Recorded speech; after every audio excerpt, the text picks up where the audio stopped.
दक्ष ने जब महायज्ञ का आयोजन किया और उसमें दधीचि ने उन्हें श्राप दे दिया और उसके बाद दधीचि वहाँ से निकलकर चले गए, तो उन्होंने दक्ष की बात सुनकर शिव की माया से मोहित हुए समस्त देव ऋषि उस यज्ञ में देवताओं का पूजन और हवन करने लगे। इस प्रकार उस यज्ञ को जो शाप मिला था उसका वर्णन अब आगे किया जा रहा है। तो इस प्रसंग को ध्यानपूर्वक सुने और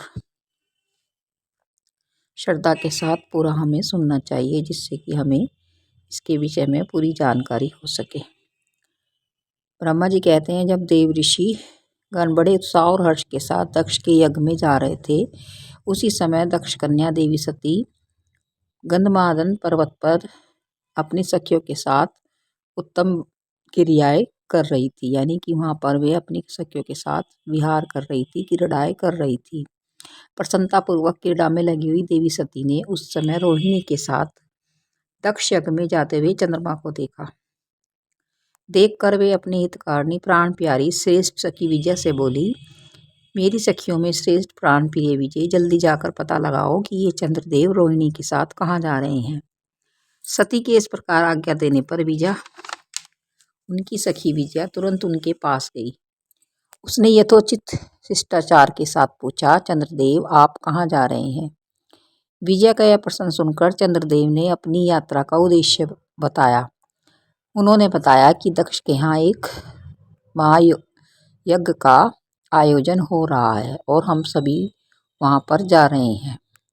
उसे सुनकर कालिका सती देवी को बड़ा विस्मय हुआ। अपने यहाँ सूचना न मिलने का कारण क्या है? मेरे पिता ने हमें आमंत्रित क्यों नहीं किया? यह बहुत सोचने विचारने पर भी उनकी समझ में कुछ नहीं आया। तब उन्होंने अपने स्वामी भगवान शिव के पास जाकर भगवान शंकर से पूछा। सती बोली, प्रभु मैंने सुना है कि मेरे पिताजी के यहाँ कोई बहुत बड़ा यज्ञ हो रहा है, उसमें बहुत बड़ा उत्सव होगा, उसमें सब देव ऋषि एकत्र हो रहे हैं। हे देवेश्वर, पिताजी के उस महान यज्ञ में चलने की रुचि आपकी क्यों नहीं हो रही है? मुझे इस विषय में बताइए। सुहृदयों का यह धर्म है कि वे अपने सुहृदयों के साथ मिले जुले, अपने रिश्तेदारों से मिले जुले। यह मिलन उनके महान प्रेम को बढ़ाने वाला होता है। आप मेरी प्रार्थना मानकर सर्वथा प्रयत्न करके मेरे साथ पिताजी की यज्ञशाला में चलिए। सती की बात सुनकर भगवान महेश्वर, जिनका हृदय दक्ष के वाग्बाणों से घायल हो चुका था, मधुर वाणी में बोले, हे देवी, तुम्हारे पिता दक्ष मेरे विशेष द्रोही हो गए हैं। जो प्रमुख देवता और ऋषि अभिमानी, मूढ़ और ज्ञान शून्य हैं, वे ही सब तुम्हारे पिता के यज्ञ में गए हैं। जो लोग बिना बुलाए दूसरों के घर जाते हैं, वे वहाँ अनादर पाते हैं, जो मृत्यु से भी बढ़कर कष्टदायक होता है। अतः प्रिय, तुमको और मुझको विशेष रूप से दक्ष के यज्ञ में नहीं जाना चाहिए, क्योंकि हमें वहाँ नहीं बुलाया गया है। यह मैंने तुमसे सच्ची बात बताई है। महेश्वर के ऐसा कहने पर सती बोली, शंभो, आप सबके ईश्वर हैं, जिनके जाने से यज्ञ सफल होता है। उन्हीं आपको मेरे दुष्ट पिता ने इस समय आमंत्रित नहीं किया। हे प्रभु, उस दुरात्मा का क्या अभिप्राय है, वह सब मैं जानना चाहती हूँ। साथ ही वहाँ आए हुए संपूर्ण दुरात्मा देव ऋषियों के मनोभाव का भी मैं पता लगाना चाहती हूँ। अतः ये प्रभु, मैं आज ही पिता के यज्ञ में जाती हूँ। हे नाथ, आप मुझे वहाँ जाने की आज्ञा दीजिए। देवी सती के ऐसा कहने पर कल्याण स्वरूप साक्षात भगवान रुद्र उनसे इस प्रकार बोले। शिव ने कहा, हे देवी, उत्तम व्रत का पालन करने वाली हो, यदि इस प्रकार तुम्हारी रुचि वहाँ अवश्य जाने की हो गई है, तो मेरी आज्ञा से तुम शीघ्र ही अपने पिता के यहाँ जाओ और यज्ञ में शामिल हो। यह नंदी वृक्ष सुसज्जित है, तैयार है तुम्हें वहाँ ले जाने के लिए। तुम एक महारानी के अनुरूप आदर के साथ बहुत सारे अपने गणों के साथ वहाँ पर जाओ। हे प्रिय, और वहाँ पर रुद्र के इस प्रकार आदेश देने पर सुंदर आभूषणों से अलंकृत सती देवी सब साधनों से युक्त हो पिता के घर की ओर चल पड़ी। जगदम्बा के यात्रा काल में सब प्रकार से बड़ी भारी शोभा हो रही थी। उस समय जो सुगध जय जयकार आदि का शब्द हुआ, उससे तीनों लोक गूंज रहे थे। इसके बाद क्या हुआ, इस कथा को, इस प्रसंग को लास्ट तक अवश्य ही सुनिएगा। तो उसके बाद जब सती जाने के लिए तैयार हो गई, तो उसके बाद वह दक्ष कन्या उस स्थान पर गई जहाँ पर वह महान प्रकाश से युक्त यज्ञ हो रहा था। वहाँ देवता और असुर, मुनींद्र आदि सभी वहाँ अपने कार्य कर रहे थे। सती ने वहाँ अपने पिता के भवन को नाना प्रकार से आश्चर्यजनक वस्तुओं से संपन्न देखा। देवी सती भवन के द्वार पर जाकर खड़ी हुई और अपने वाहन नंदी से उतरकर और अकेली ही शीघ्रतापूर्वक यज्ञशाला के भीतर चली गई। सती को आई देखकर उसकी माता ने और बहनों ने उसका आदर सत्कार किया, परंतु दक्ष ने उन्हें देखकर कुछ भी आदर नहीं किया तथा उन्हीं के भय से शिव की माया से मोहित हुए दूसरे लोग भी उनके प्रति आदर का भाव नहीं दिखा रहे थे। सब लोगों के द्वारा वहाँ तिरस्कार प्राप्त होने से देवी सती को बहुत बड़ा विस्मय हुआ और उन्होंने अपने पिता के चरणों में मस्तक झुकाया। उस यज्ञ में सती ने विष्णु आदि देवताओं के भाग देखे, परंतु शंभु का भाग उन्हें कहीं भी दिखाई नहीं दिया। तब सती ने क्रोधपूर्वक कहा। वे अपमानित होने पर भी रोष से भरकर सब लोगों की ओर क्रूर दृष्टि से देखती हुई दक्ष को जलाती हुई बोली। देवी बोली, हे प्रजापति दक्ष, आपने परम मंगलकारी भगवान शिव को इस यज्ञ में क्यों नहीं बुलाया, जिनके द्वारा यह संपूर्ण चराचर जगत पवित्र होता है और जो स्वयं ही यज्ञ के अंग हैं, यज्ञ की दक्षिणा है और यज्ञ की सिद्धि उनके बिना कैसे हो सकती है, जिनके स्मरण मात्र करने से ही सब कुछ पवित्र हो जाता है। उन्हीं के बिना ये सारा यज्ञ अपवित्र हो जाएगा। भगवान शिव के बिना इस यज्ञ का आरंभ कैसे किया गया? क्या आपने भगवान शिव को सामान्य देवता समझकर उनका अनादर किया है? आज आपकी बुद्धि भ्रष्ट हो गई है। हे पिताजी, इसलिए आप पिता होकर भी मुझे अधम जच रहे हैं। ये ब्रह्मा, विष्णु आदि देवता तथा मुनि अपने प्रभु भगवान शिव के आए बिना इस यज्ञ में कैसे चले आए? ऐसा कहने के बाद परमेश्वरी सती ने भगवान विष्णु, ब्रह्मा, इंद्र आदि सभी देवताओं तथा समस्त ऋषियों को बड़े बड़े शब्दों में बड़े क्रोधपूर्वक उन्हें फटकारा। तब ब्रह्मा जी कहते हैं, इस प्रकार क्रोध से भरी हुई जगदम्बा सती ने अनेक प्रकार की बातें विष्णु आदि समस्त देवताओं को सुना दी। सती की बात सुनकर वे सभी चुप रह गए।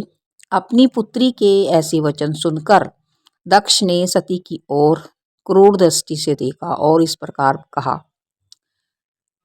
हे भद्रे, तुम बहुत कहने से तुम्हें क्या लाभ है? तुम इस समय यहाँ तुम्हारा कोई भी काम नहीं है। तुम जाओ या ठहरो, यह तुम्हारी इच्छा पर निर्भर है। तुम यहाँ आई ही क्यों? समस्त विद्वान जानते हैं कि तुम्हारे पति शिव अमंगल रूप हैं। वे कुलीन भी नहीं हैं। वे सदा भूतों, प्रेतों तथा पिशाचों के साथ रहते हैं, उनसे घिरे रहते हैं। इसलिए रुद्र को इस यज्ञ के लिए नहीं बुलाया गया। बेटी, मैं रुद्र को अच्छी तरह जानता हूँ, अतः जानबूझकर ही मैंने उनको यहाँ आमंत्रित नहीं किया। मुझ मूढ़ पापी ने ब्रह्मा जी के कहने से ही उनके साथ तुम्हारा विवाह कर दिया था। तुम क्रोध छोड़कर शांत हो जाओ और इस यज्ञ में तुम आ ही गई हो तो अपना भाग ग्रहण करो। दक्ष के ऐसा कहने पर शिव की निंदा करने वाले अपने पिता की ओर जब उन्होंने दृष्टिपात किया था, देखा, तो उनका क्रोध और भी बढ़ गया। जब उन्होंने शिव की निंदा सुनी तो उन्हें और भी ज़्यादा क्रोध आ गया। वे मन ही मन सोचने लगी कि अब मैं शंकर जी के पास कैसे जाऊंगी। यदि शंकर जी के दर्शन की इच्छा से वहां गई और उन्होंने यज्ञ का समाचार पूछा तो मैं उन्हें क्या जवाब दूंगी। इसके बाद लंबी सांस खींचती हुई अपने पिता दक्ष से बोली।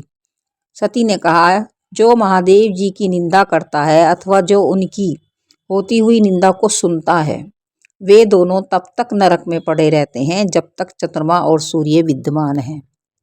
हे तात, मैं अपने इस शरीर को त्याग दूंगी, जलती आग में प्रवेश कर जाऊंगी। अपने स्वामी का अनादर सुनकर अब मुझे अपने इस जीवन से कोई लाभ नहीं है, कोई प्रयोजन नहीं है। यदि कोई समर्थ हो तो वह स्वयं विशेष यत्न करके शंभू की निंदा करने वाला पुरुष की जीव को बलपूर्वक काट डाले, इसमें कोई संशय नहीं है। यदि कुछ कर सकने में असमर्थ हो तो बुद्धिमान पुरुष को चाहिए कि वह दोनों कान बंद करके यहाँ से निकल जाए। जो शिव की निंदा सुन रहे हैं उन्हें ऐसा करना चाहिए, इससे वह शुद्ध हो सकते हैं और दोष के भागी नहीं होंगे, ऐसा श्रेष्ठ विद्वान कहते हैं। इस प्रकार धर्म नीति बताने पर सती को अपने आने के कारण बड़ा पश्चाताप हुआ। उन्होंने दुखी हृदय से भगवान शंकर के वचनों को याद किया। फिर सती अत्यंत कुपित हो दक्ष से बोली और विष्णु आदि समस्त देवताओं तथा मुनियों से निडर होकर इस प्रकार बोली। सती ने कहा, हे पिताजी, तुम भगवान शंकर के निंदक हो, इसलिए तुम्हें पश्चाताप करना होगा। यह महान दुख भोगकर अंत में तुम्हें यातना ही भोगनी पड़ेगी। वास्तव में तुम शिव रूप हो।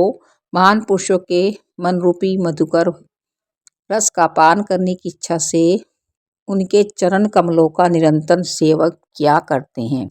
ये सभी देव ऋषि ऐसा करते हैं। जिन्हें तुम नाम से शिव और काम से अशिव बताते हो, उन्हें क्या तुम्हारे सिवा दूसरे विद्वान नहीं जानते? ब्रह्मा आदि देवता सभी उनके स्वरूप को जानते हैं। उदार बुद्धि वाले भगवान शिव जटा धारण किए हुए, कपाल धारण किए हुए शमशान में भूतों के साथ प्रसन्नता पूर्वक रहते हैं तथा भस्म लगाए रहते हैं और नरमुंडों की माला पहनते हैं। भगवान शंकर तो परब्रह्म परमात्मा है, उनमें इन दोनों ही प्रकार के कर्मों का प्रवेश नहीं है। हे पिताजी, हमारा ऐश्वर्य अव्यक्त है, जिसे व्यक्त नहीं किया जा सकता। उसका कोई भी लक्षण ऐसा नहीं है। सदा आत्मज्ञानी महापुरुष ही उसका सेवन करते हैं। तुम्हारे पास वह ऐश्वर्य नहीं है। यज्ञशालाओं में रहकर वहाँ के अन्न से तृप्त होने वाले कर्मठ लोगों को भी जो भोग प्राप्त होता है, उससे वह ऐश्वर्य बहुत दूर है। तुम लोगों का यह कर्म सर्वथा अनुचित है। तुम मेरी बात सुनो। तुम सब लोग मूढ़ हो, क्योंकि शिव की निंदा और कलह तुम्हें प्रिय है। अतः भगवान हर से तुम्हें इस कुकर्म का फल अवश्य ही मिलेगा और उसका दंड भी तुम्हें भोगना होगा। ब्रह्मा जी कहते हैं, उस यज्ञ में दक्ष तथा देवताओं से ऐसा कहकर सती देवी चुप हो गई और मन ही मन अपने प्राण वल्लभ शंभू का स्मरण करने लगी। फिर आगे क्या हुआ, इस कथा को जानने के लिए चैनल को लाइक और सब्सक्राइब करें और वीडियो को सबके साथ शेयर करें, जिससे उन्हें भी शंभू की लीला के बारे में पता चल सके।